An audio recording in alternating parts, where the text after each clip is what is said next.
Nikola Jokić claims his third MVP award. Shaq, your thoughts? I don't like to rain on people's parade, but I'm not happy with this one. Congratulations to Joker, you're the... What if I told you that the quiet Serbian giant who hates the spotlight could have snapped Michael Jordan's perfect final streak in half? And what if the most unstoppable physical powerhouse the NBA has ever seen might struggle to win even 2 rings in today's league? This swap flips everything you think you know about basketball history. Welcome to the wildest NBA reality shift ever, the ultimate era swap. Nikola Jokić is dropped into 1992 Orlando with the Magic, while Shaquille O'Neal is launched into 2015 Denver with the Nuggets. Same careers, same timelines, but completely different worlds. By the end of this, your entire idea of greatness might feel completely upside down. I thought I was robbed 2 or 3 times, right? And I played my ass off, stat stuffer, won championships those years. But again, no disrespect to the Joker, but me personally, I would have given. And yeah, it shocks everyone, because the moment you flip eras, the meaning of dominance changes fast. So let's lock in.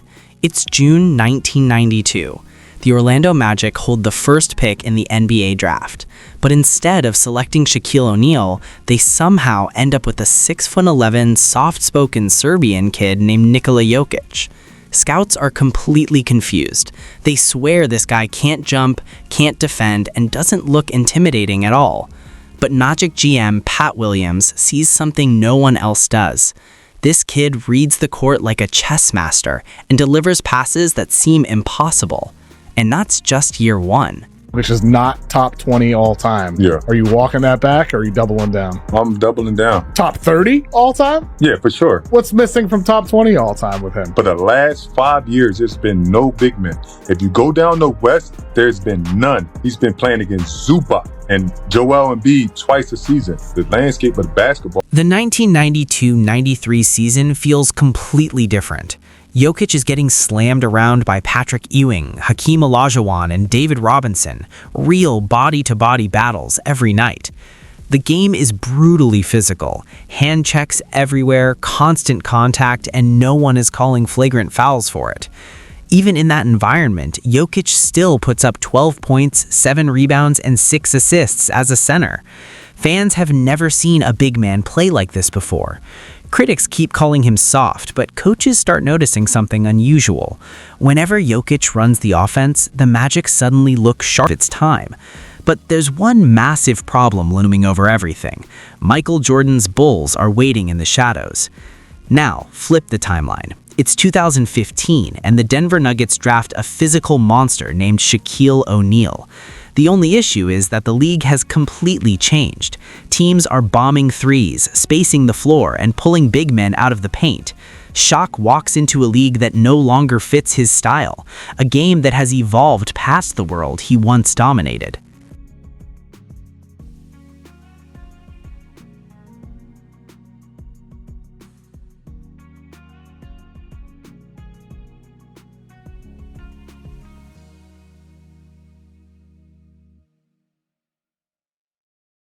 He's not 7'4", I'm a 7. You cannot shoot like him. Have you made a shot? I made what? Then it's open, but I made it. I don't get it. From 2015 to 2017, Shaq is still a force inside. When he actually gets the ball, he easily puts up 20 points and 10 rebounds. But defenses adjust quickly. They sag off him like it's a trap, daring him to beat them at the free throw line. Hack-a-Shaq isn't just a late-game tactic anymore. It becomes the entire scouting report.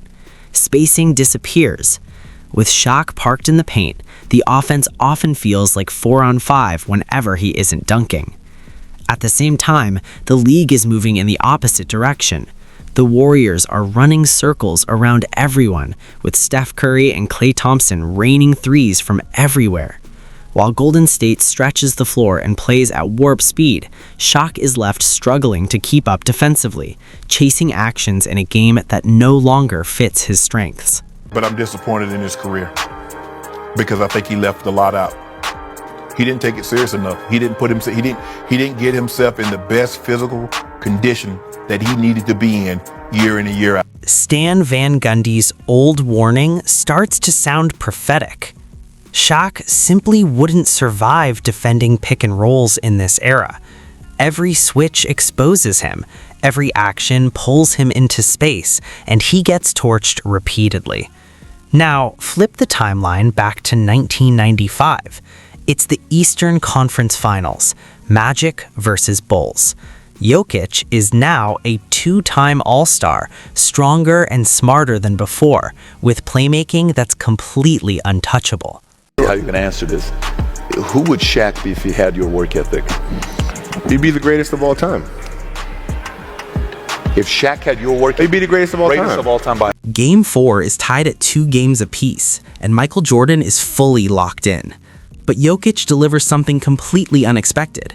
He runs a tight dribble handoff with Penny Hardaway, forcing the Bulls' defense to collapse. In one motion, everything opens up. Jokić fires a no-look dime to Dennis Scott in the corner. Bang, 3 points. The Magic steal the win, and the arena erupts. Jordan is furious, barking at the referees, shouting at Phil Jackson, visibly rattled. The question becomes impossible to ignore. How do you stop a 7-footer who moves and thinks like Magic Johnson? Chicago eventually survives the series in 7 games, but Jokić pushes Jordan to the absolute edge. The Bulls' perfect finals destiny nearly cracks right there, and Jerry West immediately recognizes it. This is what the future of basketball looks like. Giannis, Embiid, Joker. Of those 3, who is the toughest to guard? Joker. With Greek, it's like people playing him to try to get him to shoot. If Giannis is pulling up from anywhere on the floor, we feel like we won that possession. Jerry West trades for Jokić and pairs him with a 17-year-old rookie named Kobe Bryant, and that's where everything changes. When Phil Jackson arrives in 1999 to install the triangle offense, he quickly realizes something unbelievable. Jokić is the triangle. He doesn't need a system because the offense already runs through his decision-making. Kobe once said that if Shaq had his work ethic, they would have won 12 championships. With Jokić, that problem never exists. Jokić is in the gym before Kobe, lifting at dawn and watching film by 6 a.m. Kobe is shocked, but instead of clashing, they click instantly. Early on, Jokić struggles against legends like Hakeem Olajuwon in 1994 and takes his lumps. But by 1999, alongside Kobe, he's dismantling elite defenses. Against the Spurs, Tim Duncan can't keep up with Jokic's pace and playmaking. Jokić is running dribble handoffs, split actions, and off-ball reads while Duncan is gasping to recover. At the same time, Shaq's game begins to suffer in the modern era. He's forced to guard players like Draymond Green, Bam Adebayo, and Giannis in open space. The 2018 Rockets expose him with small ball lineups, pulling him 30 feet from the rim and letting guards cook him on switches.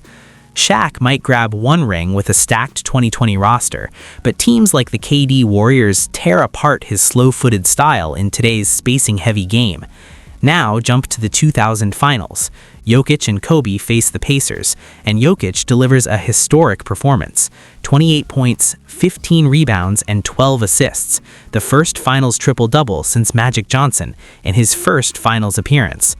In 2001, Jokić wins Finals MVP as the Lakers sweep through the playoffs.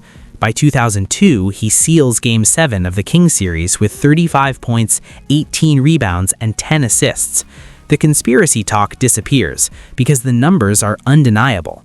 The key difference between Jokić and Shaq becomes clear through Kobe's own words. Kobe once criticized Shaq for not pushing himself harder. With Jokić, there's no frustration. His conditioning is elite, his basketball IQ is unmatched, and he doesn't need motivation from anyone. Jokić and Kobe don't feud, they synchronize. Together, they win 5, maybe 6 championships. Kobe never leaves Los Angeles, and the dynasty never collapses because Jokic's game ages gracefully. By contrast, Shaq bounces from team to team late in his career, worn down by pace, spacing, and conditioning demands, retiring with maybe 2 or 3 rings and 1 MVP. By 2010, Jokić is 35 years old and still producing 20 points, 12 rebounds, and 8 assists on elite efficiency. His game isn't built on athleticism, but on skill, touch, and decision-making. By 2009, he has 4 MVPs, 6 championships, and 0 scandals. LeBron is now chasing his legacy. Critics still argue Jokić can't defend, and early in his career, against Hakeem, Ewing, and Robinson, that's fair. Those legends test him physically. Shaq would overpower Jokić one-on-one, but over 4 quarters, Jokic's offense wears them down. He drags centers into space, forces endless rotations, and controls the tempo until defenders are exhausted. Shaq dominated the paint in the 1990s, but in the modern era, he struggles. Steph Curry drags him to the perimeter. Harden attacks him off the dribble. Motion offenses overwhelm him. Even the 2004 Detroit exposed his limitations. Now imagine Shaq trying to guard the 2017 Warriors' movement-heavy offense. It's a nightmare. Jokić, meanwhile, thrives in any system, even if the media underrates him because he avoids cameras and trash talk. Phil Jackson praises him as basketball's secret code, while analytics eventually tear into Shaq's free throws, defense, and efficiency. What often gets overlooked is how Jokić elevates everyone around him. Pair him with Penny Hardaway in 1994, and Penny becomes a perennial NBA player. Put him next to Kobe, and they become their era's Jordan and Pippen. Shaq needed elite guards to unlock his dominance. Jokić creates opportunities for everyone. In clutch moments, Shaq becomes a liability due to free throws. Jokić is ice cold. In Game 7 against the Lakers in 2023, Jokić drops 30 points, 20 rebounds, and 10 assists to win a championship. That same mentality would dominate the early 2000s playoff wars. If the eras were flipped cleanly, Jokić likely finishes with 6 championships and 4 MVPs, locking